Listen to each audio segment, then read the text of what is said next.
सालवेग, एक सालवेग थे, तो उनके पिताजी का नाम था लाल बेग। तो पहले सालवेग के आने से पहले लाल बेग थे, लाल बेग मुसलमान था। देखिए इस कथा से ये समझाते हैं भगवान कि कोई भी जात हो, कोई भी धर्म का हो, कहीं से भी हो, भगवान सबको स्वीकार करते हैं। तो ये सालवेग इतने बड़े भक्त थे कि ये तो इसके पूर्व की कहानी है कि लाल बेग मुसलमान थे। ये जब भी चढ़ाई करते थे, जहाँ पे ज्यादा धन हो, जहाँ पे हिंदुओं का मंदिर हो, वहां पे जाके मंदिर को तोड़ते थे और परास्त करके वहां से आते थे। तो ये लाल बेग का यही काम था। उत्पाती लोग जो होते हैं ना, दिन रात उत्पात करने में ही लगे रहते, उनका बिजनेस ही होता है उत्पात करना, होता है ना। आतंकवादी लोग, उनका काम नहीं होता है कहाँ पे मारना है, कहाँ पे लूटना है, कहाँ पे क्या करना है। तो लाल बेग के पिताजी जो लाल बेग थे, इनका लूटने का काम था। तो जहाँ पे भी लूटने जाते तो एक बार लूट के आ रहे थे और उड़ीसा देश वहीं पर, वहां पे प्रवेश करते समय एक पोखरी में एक नाली स्नान कर रही थी एक युवा स्त्री। उस स्त्री का नाम थे ललिता। ललिता स्नान कर रही थी। जब उस रूप को जब वो स्नान करते समय देखे ये लाल बेग, तो उस पर मोहित हो गए।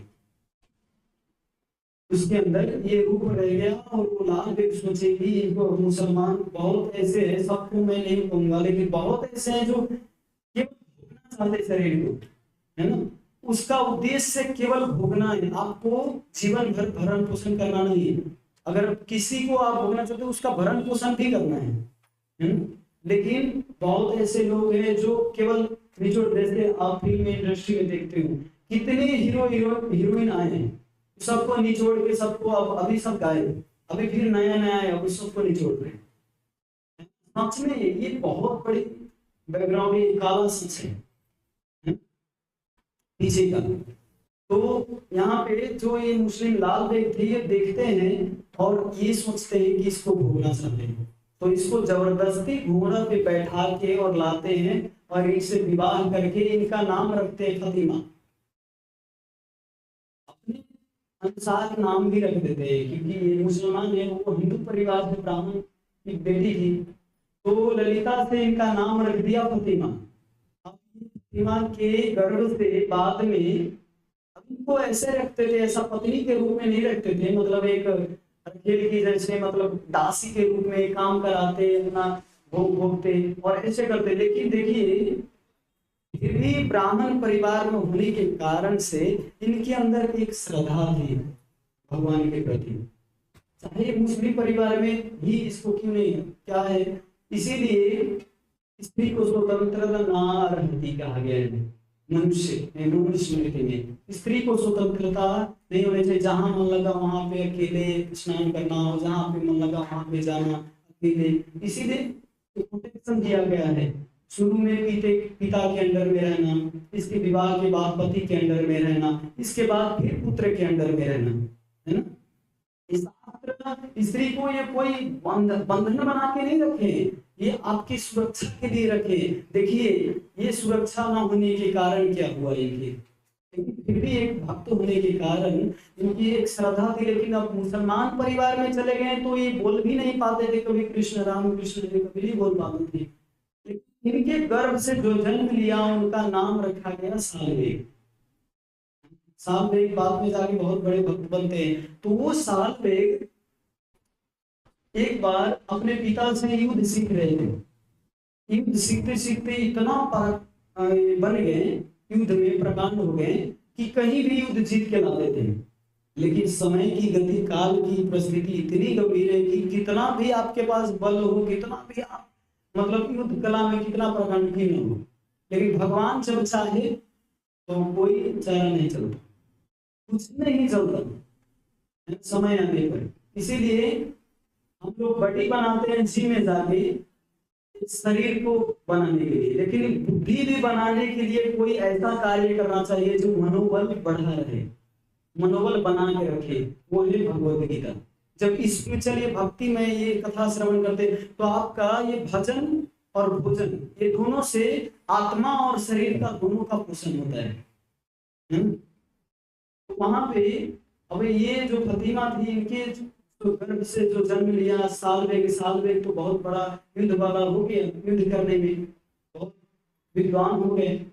लेकिन बाद में क्या हुआ, एक बार युद्ध जब करने गए अपने पिता के साथ, तो इनके पिता के सामने ही उस युद्ध में सालबेग को ऐसा मरमाहत बना दिया कि घाव चारों तरफ, मतलब छेद छेद कर दिए इनके शरीर में, यहाँ पर घाव, यहाँ पर घाव, यहाँ पर चारों तरफ घाव ही घाव सालबेग के। अब इनका पिता को देखिए, ये तो एक दासी पुत्र मानते थे, इतना प्रेम तो करते नहीं थे, युद्ध करने के लिए ले जाते थे। तो जब पता चला कि इनको घाव हो गए, अब ये काम लायक नहीं, इसका पैर भी काम लायक नहीं, इसको कोड़ हो गया, तो छोड़ दिए। वहां से लाल बेग उसको छोड़ के और निकल गए दूसरे राज्य में। और इनकी माता जो थी फतिमा, जो ललिता पहले थी, तो इनके साथ साल बेग आए और बहुत पीड़ा से तड़प रहे थे, कोई उपाय नहीं, कितना भी दवा कर रहे थे, कोई इनका उपाय नहीं। तो साल बेग बहुत रो रहे थे और अपने इनके पिता भी छोड़ के चले गए थे। तब जाके रोते रोते फतिमा बोलती है अपने साल बेग बेटे से, कहते बेटा, मैं तुमसे बहुत प्रेम करता हूँ, तुम्हारे बिन मैं एक थोड़े से देर के लिए भी मैं नहीं रह सकता। तुम्हारे पिता जो है ये दासी पुत्र मानता है, इसीलिए छोड़ के चला गया। अब तो कोई काम नहीं, हम भी बूढ़े हो गए और तुम भी अब काम लायक नहीं, इसीलिए छोड़ के चला गया। तो इसीलिए हमारी बात अगर मानो तो मैं एक तुमको सलाह देना चाहता हूँ। तो तुरंत ये बात सुन के एकदम अच्छा उठ गए, बीमार थे लेकिन उठ गए और बोलते माँ आप जो भी बोलोगे मैं अच्छा से पालन करूंगा, आप बताओ तो सही। तब जाके सालबेग से ये बात सुनते हैं तो फिर भी फतिमा को विश्वास नहीं, ललिता को विश्वास नहीं होता। क्यों? क्योंकि ये अभी मुसलमान का ये संस्कार लिया हुआ है ना। तो जब भी मैं इनको बोलूंगा जगन्नाथ जी का भजन करना, ये हरे कृष्णा महामंत्र जपना है, तो ये डाइवर्ट हो जाएगा, कहेगा ये हिंदू वाला का नाम जपूंगा, मैं तो मुसलमान हूँ, तो मुसलमान में मैं ये नहीं जपूंगा। तो इसलिए इनको डर लग रहा था, संदेह हो रहा था इनको बताने। बोले कि तुम वचन दो कि तुम जो जो मैं बोलूंगा वो करोगे। इसके बाद वो जो सालबेग थे वो वचन दिए इनको कि माँ आप जो बोलोगी मैं वो करने की तैयार हूँ। आज से जगन्नाथ जी की उपासना करना शुरू करके, जगन्नाथ जी की उपासना तुम करो और पूरा विश्वास के साथ। तब जाके अगर नहीं ठीक हुआ, ठीक नहीं हुआ, तो मैं उसी दिन मैं अपना प्राण त्याग दूंगा। अब तुम भी ऐसे बोल हो, तुम भी प्राण त्याग देना, लेकिन एक बार जगन्नाथ जी पे विश्वास करके देखो और इसके बाद हम बात करेंगे। तो बोले कि ठीक है माँ, मैं करने को तैयार हूँ, लेकिन इसके लिए प्रोसेस क्या है, ये कौन है, कहाँ का राजा है, जगन्नाथ है कौन, पहले पैसा दिखता है, क्या करता है, कहाँ रहते हैं, इनको तो जगन्नाथ जी पता नहीं था। तो बोले जगन्नाथ जी पर ब्रह्म है, अनंत कोटि ब्रह्मांड के मालिक हैं, इनके वेश का धारण अब रूप बताएं कि कैसे मुरली भी धारण करते हैं, मोर पंख धारण करते हैं, बहुत भोग स्वीकार करते हैं। ये सब बात पूरा एकदम डिटेल में जो जगन्नाथ जी के रूप का है सब डिटेल में वर्णन किए उनको। तो सालबेग के अंदर उस रूप का छवि बन गया उनके अंदर, सालबेग के अंदर। अब बोले कि माँ आप दूसरा बात ये पूछना चाहता हूँ कि कोई इनका प्राप्त करने का, इनसे मिलने का कोई उपाय है, कुछ मंत्र है? तब जाके बताते हैं कि एक मंत्र है इनके अंदर। और खुशी हो रही थी ललिता की, क्योंकि इतने दिन से कभी भगवान के नाम लिए नहीं पाए थे, और अब जाके पुत्र पूछ रहे हैं कि क्या करना होगा भगवत प्राप्ति के लिए। जब ये पूछते हैं तो ये ललिता के अंदर बहुत खुशी की एक उमड़ जाती है और पूछते हैं। तब जाके ललिता बताती है, कहते हैं आज से हरे कृष्णा कृष्णा कृष्णा हरे हरे, हरे कहते इस मंत्र जप करो, इस मंत्र का जप करो और 11 दिन में तुम्हारी ये सारी रोग दूर हो जाएगी।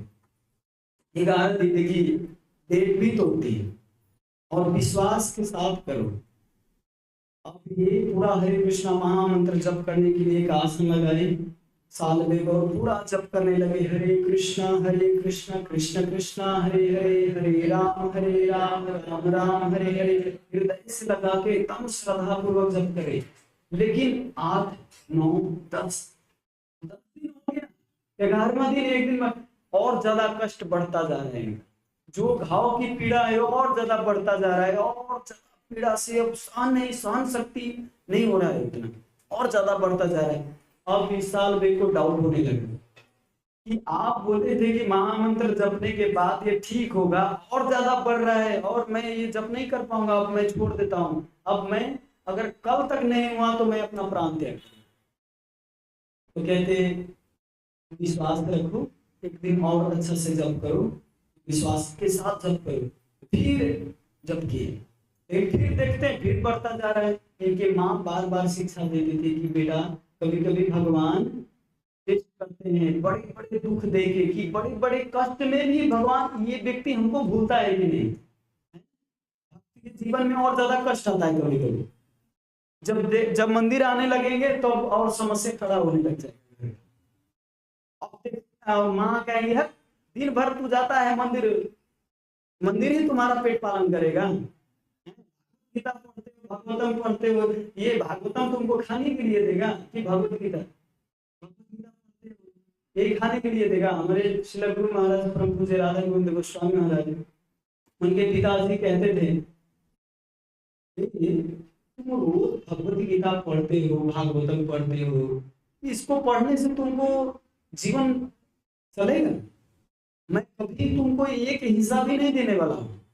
तुम दिन रात पढ़ाई करने जाते हो, मास्टर से पूछता हूँ तो भगवत गीता लेके पढ़ता है स्कूल में भी जाके, और कभी कभी पूछता हूँ तो स्कूल तू जाता ही नहीं है, बीच रास्ते में ही अटक जाता है और किसी रास्ते में पेड़ के नीचे बैठ के पढ़ता है। तुमको पता है तू अगर अच्छा से नहीं पढ़ाई करेगा, बिजनेस नहीं करेगा, व्यापार नहीं करेगा, तो मैं तुमको एक हिस्सा भी नहीं देने वाला हूँ। देखिए माता पिता भी कितने कभी कभी स्वार्थी हो जाते हैं, पोषण इसलिए करते हैं कि बाद में जाके हमारा पालन पोषण करे। ये माता पिता का अधिकार नहीं, लेकिन पुत्र का अधिकार है पालन पोषण करने का। तो यहाँ पे जब गुरु महाराज के पिताजी बहुत डांटते थे, तुम मेरी ऐसे मत करो, जब पढ़ाई में ध्यान लगाओ, भगवत गीता मत पढ़ा करो, भागवतम मत पढ़ा करो, सत्संग में मत जाया करो। जब ऐसे कहते फिर भी पता था गुरु महाराज को कि ये अच्छा चीज है। जब अच्छा चीज हो तो कोई भी आए रास्ते में उसके बात मत मानिए। अगर भक्ति में अनुकूल हो तो उसके बात मानिए, प्रतिकूल हो तो उसकी बात मत मानिए। क्योंकि आप थोड़ी वेश्यावृत्ति करने जा रहे हैं, दारू थोड़े पीने जा रहे हैं, आप सही चीज करने जा रहे हो, तो लाज शर्म क्या बात का है? गर्लफ्रेंड लेके घूमने में लाज नहीं लगता, दारू सिगरेट पीने में लाज नहीं लगता, क्या कहते हैं अपने पिता जैसे ही खैनी मांग के खाने में लाज नहीं लगता। क्या कैसे कैसे लोग होते हैं जो मतलब अपने ही घर में ऐसे ऐसे घटना होते हैं, उसको लाज नहीं लगता। अनावश्यक बात करने में लाज नहीं लगता, लेकिन जब मंदिर आते, तिलक लगाते, धोती लागते तो लाज लगता है। अरे बेवकूफ, क्या गलत कर दिया तो गलत लाज लगता है? गलत क्या है इसमें? यह हमारी सनातन संस्कृति है ना, इसमें क्या गलती है हमारी? ये तो सही चीज है ना। जब आपको पता हो कि ये सही है तो इसमें आप मत डगमग होइए, इसमें पूरा अड़ी होती रही। तो गुरु महाराज को ये पता था शुरू से, एक गांव के लोग सदा सीधा होते, तो गुरु महाराज बहुत अच्छा से पालन करते थे और जाके भगवत गीता पढ़ते थे, साधु संत से पूछते थे, ये भागवतम, रामायण, महाभारत, रामचरितमानस पढ़ते थे और उसमें से पूछते थे, जो नहीं आता वो पूछते थे। और इसीलिए श्री गुरु महाराज शुरू से ही कथा, और इतनी कथा की जानकारी कि श्री प्रभुपाद जी की आज्ञा से पूरे विश्व भर में भागवतम की कथा कर रहे हैं। भी बीमार होते हुए भी श्री गुरु महाराज 4-5 घंटे कम से कम बैठ के श्रीमद् भागवतम के पाठ करते थे। हम लोग इतना अच्छा है, हाथ, नाक, कान, मुंह सब कुछ अच्छा है, कोई प्रॉब्लम नहीं, लेकिन फिर भी हम थोड़ा देर बैठ के नहीं पढ़ पाते। ये क्या है, हमारी आदत जब डालेंगे हमारी अंदर, तो आदत ही वृद्ध होने के बाद आपकी काम आएगी कि वृद्ध अवस्था में आप नाम जब कर पाओगे 4-5 घंटे। अभी से आदत डालोगे तब जाके कहेंगे कि जब मुंह में दांत नहीं रहेगा, पेट में आंत नहीं रहेगा, तो कहेंगे कि अब पढ़ेंगे तो नहीं चलेगा। खा के और टॉयलेट चले जाएंगे, इतना ही बहुत बड़ी बात है। टॉयलेट जाना भी मुश्किल हो जाएगा, कि चप्पल भी लगाना मुश्किल हो जाएगा, कोई मुंह में खिला देने वाला चाहिए, ऐसी अवस्था आ जाएगी। तो श्री गुरु महाराज को शुरू से ही ये पता था, तब जाके वो रोज पढ़ते थे एकदम नित्य रूप से। और आज श्री गुरु महाराज तो उस समय नहीं बोले कि हमको मतलब बाद में यही पालन करेंगे, क्योंकि पिता के आगे जवाब तो नहीं देते थे। लेकिन अब जाके गुरु महाराज कहते हैं कि आज मैंने भागवत इतना पढ़ा कि आज मेरा पालन पोषण नहीं है।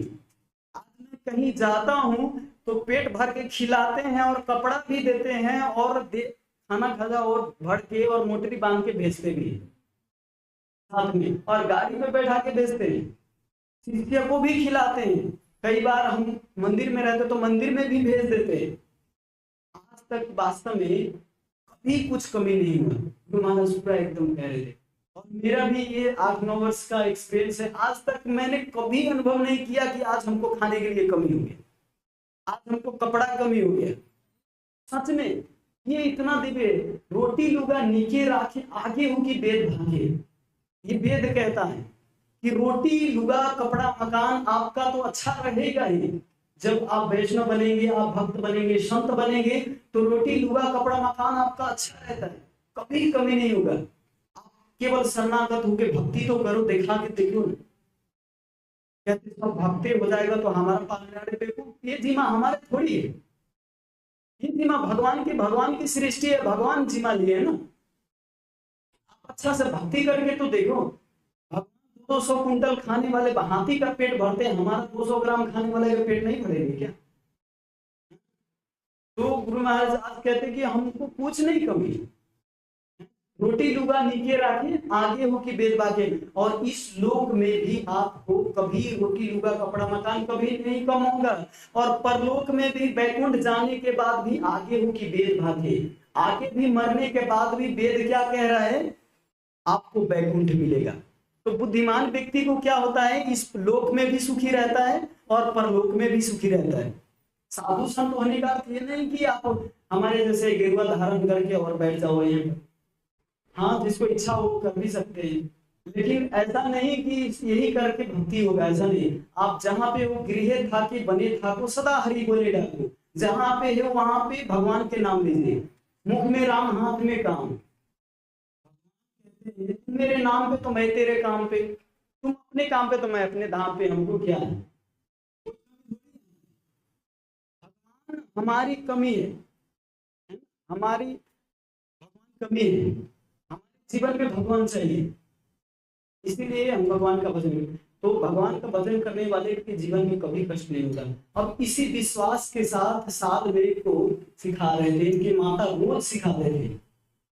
तो एक बार साल वास्तव में सहन नहीं कर पा रहे थे, अब लग रहा था प्राण त्याग दूंगा, अब प्राण त्याग दूंगा। तो दूसरे दिन जगन्नाथ जी उनके सपने में आए, और वहां पे सपने में आए, देखिए सपने में आके और उनको एक क्या कहते हैं भस्म होता है, भस्म आके उनके माथे पर ऐसे लगा दिए जगन्नाथ जी, और बोले कि तुम इन पर विश्वास नहीं कर रहे थे साल में, मैं तो टेस्ट कर रहा था तुम कितना दिन तक सहन कर सकते हो, लेकिन तुम्हारी माता जो है बहुत परम भक्त है। देखिए हर व्यक्ति को गुरु चाहिए, कोई अकेला ही जाके भजन करेगा तो नहीं है। इनके माता हर समय गाइड करते थे, अगर इनके माता नहीं होते तो ये छोड़ देते ना, 10 दिन में ही 9 दिन में छोड़ देते, और ये करते भी नहीं। तो इनके माता के कारण भगवान जगन्नाथ जी जब वो भस्म लगाए तो ठीक हो गया। इसके बाद जब सुबह उठे तो इनका शरीर तो जैसे पहले था उससे कई गुना सुंदर हो गया, इतना सुंदर हो गया कि वो विश्वास नहीं कर रहे थे कि ये मेरा शरीर है सालवे। और इनके आंखों से आंसू की धारा बहने लगी, कहते मैं भगवान जगन्नाथ के ऊपर विश्वास नहीं कर रहा था, मेरी ये मंद बुद्धि। साल बेग बहुत रोने लगे और एक भजन गाते हैं, आहे नीला साइला प्रबला माता वराना मोहारता नलिनी बनकु काला दलना, आहे नीला साइला। कहते हे नीलगिरी पर्वत वाले, आपकी कृपा से मैं इतने अधम था, मुसलमान परिवार में कितने को मारा, लेकिन आपकी कृपा से आज मैं बहुत पहुंच गया हूँ। आप एक बार दर्शन दीजिए। दर्शन की अभिलाषा आने लगे, आंखों से इसको बहने लगे। जब आपके अंदर सच में कीर्तन में आपके आंखों से आंसू बहता है, आनंद आता है, भगवान आपकी कृपा कर रहे हैं आपके ऊपर। सच में ये आंसू बहना कोई मजाक नहीं है। सच में थोड़ा देर के लिए भी आपके अंदर आंसू है, क्योंकि हमारा हृदय इतना पत्थर है कि हमारे आंख से आंसू नहीं निकलता। वरुण निंदा करने में खूब, मुंह पटर पटर बोलने में खूब निकलता है, लेकिन आंख से आंसू नहीं निकलता। जैसे बंजर जमीन होता है, तो बंजर जमीन में बीज बोया जाए तो वहां पे कोई बाली नहीं, क्योंकि बंजर है। लेकिन जहाँ पे कोमल हो, जहाँ पे एकदम उर्वरा माटी हो, क्या कहते हैं, माटी हो, तो वहां पे बहुत अच्छा फसल उगता है ना। तो इसी तरह हमारा शरीर, हमारा जो हृदय है, जब कोमल होता है, माखन जैसा कोमल, तब जाके वहां पे भक्ति रूपी प्रकट होते हैं। हम तो नहीं रहना चाहते जहाँ पे बंजर हो, जहाँ पे पानी ना हो, जहाँ पे गंदा जगह हो, वहां पे नहीं रहना चाहते। तो भगवान हमारे इस बंजर जगह पे कैसे रहें? इस हृदय को कोमल बनाना होगा, और कोमल बनाने के लिए यही साधु संग और यही कीर्तन करना होता है। ये साल वेग बाद में जाके इस कीर्तन करते थे। बहुत ऐसे भजन है, आप उड़िया भजन सुन सकते हैं, बहुत भजन फेमस भजन है, आहे नील शैला वरना। तो वहां से उड़िया से वहां पे जगन्नाथ जी के दर्शन करने के लिए, वहां से पहले तो उनको जो वर्णन किए थे, तो भगवान कृष्ण के रूप का वर्णन था, तो वो कृष्ण के रूप दर्शन करने के लिए वृंदावन आए थे। और जब वृंदावन आए तो वृंदावन पता चला कि अब रथ यात्रा का समय हो गया। साल भर यहाँ पे रहते, तो साल भर के जस्ट ये आते हैं ज्येष्ठ महीना में, 15 दिन के बाद अब रथ यात्रा आने वाली है। तो पता चला साल भर को अब भगवान जगन्नाथ जी का रथ यात्रा होने वाला है, और मैं यहाँ इधर वृंदावन में हूँ, तो कैसे जा पाऊंगा? वहां से देखिए, वहां उस समय कोई यात्री, कोई साधन भी नहीं था, ट्रेन बस कुछ भी नहीं था। तो वहां से चल के साल बेग निकले, और देखिए 15 दिन ही केवल बाकी है। महीनों लगता था जगन्नाथपुरी पहुंचने के लिए, कम से कम वृंदावन से जाते हैं। वृंदावन का डिस्टेंस बहुत ज्यादा है ना, लगभग 1200 किलोमीटर जितना होगा वहां से। तो चल के वहां से साल बेग, और देखिए भगवान की कृपा ऐसी हुई कि रथ यात्रा, बोले कि प्रभु जब तक मैं नहीं आऊंगा, प्रार्थना करते थे, जाते थे, जब तक मैं नहीं आऊं तब तक आपका रथ वहां से न जाए। और भगवान जगन्नाथ का रथ निकल चुका है वहां से। तो आप देखते हैं, एक क्या कहते हैं, कहते हैं कि कौन सी जगह है, वहां उस जगह के नाम में एग्जैक्टली भूल रहा हूँ। तो उस जगह पे जगन्नाथ जी का रथ रुक गया, आगे बढ़ ही नहीं रहा था। और वहां पे अब साल बेग रास्ते में, तो साल बेग को बोले जल्दी आओ, बोले, तो वहां पे बताया जाता है कि महीनों दिन तक रथ वहां पे रुक गया। और कितना वहां पे राजा ने प्रयास किया कि हाथी लेके, वो मतलब हाथी से खिंचवाए। वहां बहुत बड़े बड़े पहलवान रहते, देखते हैं जगन्नाथपुरी में, इतना मोटा मोटा सा पूरा बड़ी बना के रहते हैं जगन्नाथ जी के वो रथ तक खींचने के लिए। तो साल बेग कौन व्यक्ति है, कौन ऐसा भक्त है कि जगन्नाथ जी महीनों तक यहाँ पे रुके हैं? बाद में पता चला, जब वहां से साल बेग पहुंचे, तो भीड़ में ऐसे क्रॉस करके जब जा रहे थे, तो तब जाके जगन्नाथ जी का रथ थोड़ा डगमग डगमग होने लगे। और सब लोग इनके ऊपर घूम के देखने लगे कि कौन है ये भक्त। इनके लिए महीनों दिन तक जगन्नाथ जी नहीं गए। और अभी भी होता है ऐसा, रथ का एक नियम है, जहां पे जाना हो जगन्नाथ जी का रथ वहीं पर जाएंगे। आपके नियम से नहीं जाएंगे कि इस रास्ते में खींच के ले जाएंगे, तो वहां नहीं जाते। अगर उनकी इच्छा हो गई कि इस मकान के गली से जाना है तो उस मकान को तोड़ना पड़ता है। अभी भी ऐसा नियम है, आपको पता है? अभी भी ऐसा नियम है कि मकान को तोड़ना पड़ता है, उस जगह बनाना पड़ता है, रास्ते बनाना पड़ता है जगन्नाथ जी के लिए। अगर इच्छा लग गया कि मेरा भक्त इस गली में रहता है तो उस गली में से निकलते हैं, ऐसा होता है। तो उस आलवे को देखने के लिए सब साधु संत से लेके बहुत लोग उमड़ पड़े और सब देख रहे थे कि साल बेग ऐसा कौन सा भक्त है। सब उनके दर्शन हुए और साल बेग वहां पे दंडवत प्रणाम किया।